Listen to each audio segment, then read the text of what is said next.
ወደ ወደ እኔ ጩ እኔ እሰማለሁ። ወደ እኔ ጩ እኔ እሰማለሁ። አንተም የማታውቅህ ታላቅና ኃይለኛ ነገርን አሳያለሁ። ሰላም ለእናንተ ይሁን ውድ የወጋናችሁ ተከታታዮችና ተመልካቾች ቤተሰቦቼ ሰላም ብያችኋለሁ። እኔ ጋር እግዚአብሔር ጠብቆኝ ሰላም ነው። የክርስቶስ ሰላም በያለባችሁት መንደር ብዝትረፍ ይበል። ባለንንበት መንደር በሰላም የጠበቀ በቸርነቱ ያኖረን አምላካችን ስም የተመሰገነና የተባረከ ይሁን። የእግዚአብሔርን ቃል ሼር አድርገዋለሁ። ይህም ደግሞ ምንድነው ጥያቄ ነው ሼር የሚያደርገው ውዶችዬ፣ ቤተሰቦችዬ፣ ተመልካቾችዬ፣ ተከታታዮችዬ ይኸውላችሁ በአይምሮ ላይ ያዙ፣ እንያዝ፣ በልባችን ላይ እንስራ። ምክንያቱም የሚያዋጣ ቃል ስለሆነ ማለት ነው። ሰማይ ምድር ያልፋል፣ ቃል ግን አያልፍም። እግዚአብሔር አምላክ ሰማይና ምድርን ሲፈጥር የትን ነገር አስቦ አሰላስሎ አይደለም ማለት ነው። ይሁን ሰማይ ሁን ምድር ሁን፣ ያ ደግሞ ሆነ። ያ ደግሞ ሲሆን አያ፣ ያም ደግሞ መልካም ሆነ ይላል። ኢየሱስ ጌታ ነው። እግዚአብሔር አምላክ ይሁን ይላል፣ ይሆናል። ያ ደግሞ መልካም እንዲሆነ ይታያል። እንደዚህ ደምቆ ማለት ነው። ጌታ ስሙ ይባላል። ስለዚህ እግዚአብሔር አምላክ ያለው ነገር ደምቆ ነው የሚታየው። ቆሽሽ እዚህ እንዲህ መጨነቅ፣ መረበሽ፣ መተራመስ የለም ማለት ነው። ጌታ ስሙ ይባላል። ሁሌም በቃ ቢኖር ባይኖር ደስታ፣ ሳቅ፣ እረፍት፣ ሞገስ ነው። ይሄን ነው በዚህ ቃል ውስጥ ያለው ማለት ነው። እና እንትና ምንድነው ምርጫ አለ። ምርጫውን እሰጠዋለሁ። እናንተ እስቲ ይሄ ቃል ያ አንብባችሁ ሊሆን ይችላል፣ ሰምታችሁ ሊሆን ይችላል፣ ይሄንን ቃል ደግሞ አካፍላችሁ ሊሆን ይችላል። እስቲ በእናንተ አይምሮ ላይ ይዛችኋል፣ በማስታወሻ ላይ አለ። እሱን እናንተ አረጋገጡ ማለት ነው። እና ምርጫው አለ። አንድ ደቂቃ እሰጣለሁ። ያማልሱንም እነግራችኋለሁ እዚህ ማለት ነው። አሁን ያነበብኩትን በኢየሱስ ስም ላንብብ።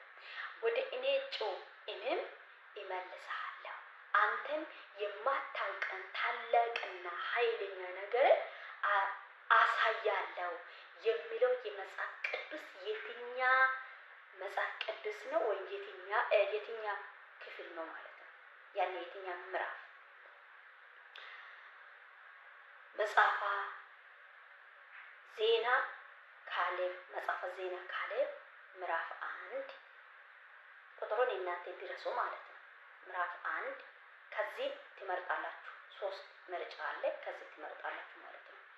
መጽሐፈ ዜና ካሌብ ምዕራፍ 1፣ መጽሐፈ ሂሩት ምዕራፍ 1፣ ትንቢተ ኤርምያስ ምዕራፍ 3።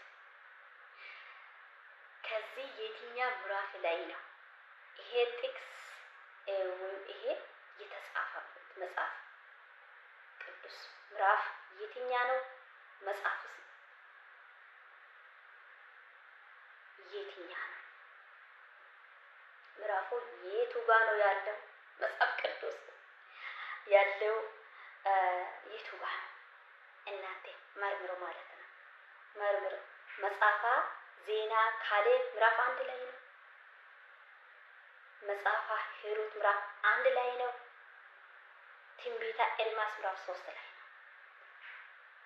ከዚህ እኔ እነግራችኋለሁ በእርግጥ መልሱን ማለት ነው። እናንተ ቁጥሩን ድረሱ። እጠብቃለሁ። 1-2 ደቂቃ 1-2 ሰኮንድ ደቂቃ ሳይሆን ማለት ነው። ሰኮንድ እያየሁ ነው ሰኮንድ ማለት ነው። እስቲ ይሄ የትኛ ዜና ምዕራፍ 1 ላይ ነው። ሂሩት ምዕራፍ 1 ላይ ነው። ኤርምያስ 3 ላይ ነው። ኦኬ እኔ ልንገራችሁ። ትንቢተ ኢሳያስ ምዕራፍ 3 ቁጥሩን እናንተ አግኙ ማለት ነው። ምዕራፍ 3 እርግጠኛ እንደሆነ ያልሆነ ሄዳችሁ ምዕራፍ 3 ከቁጥር 1 ቀጥላችሁ አንብቡ። ከዛ መልስ አስቀምጡ በኮሜንት ላይ ማለት ነው። ወደ ቀጠለን እንገባለን ውዶችዬ።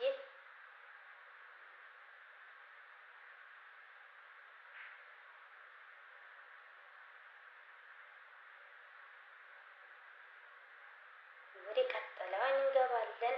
ተረጋጉ።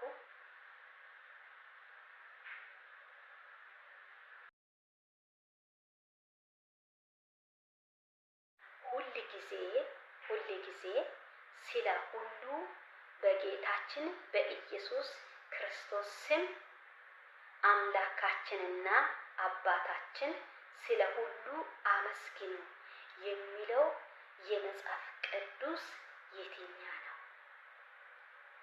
ወደ ኤፌሶን ሰዎች ምዕራፍ 20፣ ወደ ተሰሎንቄ ሰዎች ምዕራፍ 1፣ የሐዋርያት ሥራ ምዕራፍ 1፣ የዮሐንስ መልእክት ምዕራፍ 1። እስቲ አሰላስሉ ማለት ነው።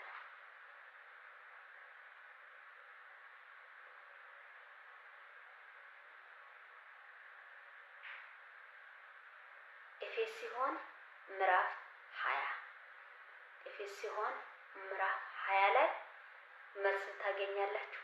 እናንተ ከምዕራፍ 20 ኤፌሶን ምዕራፍ 20 ከቁጥር 1 ቀጥላችሁ አንብቡ። መልሱን ታገኛላችሁ። ዓለም ቢጠላቸው ከእናንተም በፊት ተመልከቱ። ዓለም ቢጠላቸው ከእናንተም በፊት እኔ እንደጠላኝ ይወቁ የሚለው የእግዚአብሔር ቃል የትኛ ምዕራፍ እያዘ የትኛ መጽሐፍ ቅዱስ ላይ ይገኛል?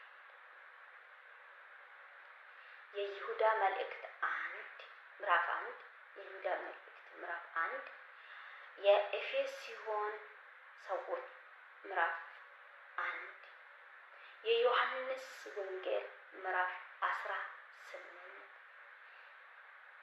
አንደኛ ጢሞቴዎስ ምዕራፍ 1 የትኛ ነው ያለ የተጻፈው? ይህንን ደግሞ እናንተ እስቲ ብዙ ጊዜ ሰምታችሁ ሊሆን ይችላል፣ አንብባችሁ ሊሆን ይችላል። እስቲ እየተረዳችሁት ቶሎ ብላችሁ በኮሜንቱ ተው። እናንተ አይምሮ እናንተ ልብ ይህ ኮሜንት ምንም ነው ይላችሁ። እኛን ከመጥላት በፊት እኛን ከማሳደድ በፊት ለእኛን ክፋት ከማሰብ በፊት እግዚአብሔርን እንዲሁ ጣልተዋል፣ አሳድደዋል፣ ገፍተዋል ማለት ነው። እኛ ዛሬ ቢጠላ ምንኑ ማለት ነው። ምክንያቱም ከኛ በፊት የነበረው አምላክን እንዲሁ ጣልተዋል። ስለዚህ አዲስ ነገር አይደለም ማለት ነው። እስቲ መልሱ አብረን መልሱ የዮሐንስ ወንጌል 18 ምዕራፍ 18 ላይ ታገኛላችሁ። ከቁጥሩ 1 እናንተ እስከ መጨረሻ አንብቡ ማለት ነው። የዛሬ ያለው ይሄ ይመስላል ማለት ነው። በሌላ ቪዲዮ ደግሞ በዚህ መልክ ማለት ነው። እኔ በጣም ደስ ብሎኛል ይሄንን ስላገኘሁ ማለት ነው። ይሄንን እድል ስላገኘሁ በጣም ደስ ብሎኛል። በሌላ ቪዲዮ ደግሞ እስከ ስንገናኝ እግዚአብሔር አምላክ በያለባችሁ ይጠብቃችሁ። እግዚአብሔርን ፊቱን እንፈልግ፣ ከእግዚአብሔር ጋር እንስማማ። በሌላ ቪዲዮ እስከ ስንገናኝ ቻው ቻው ብያችኋለሁ።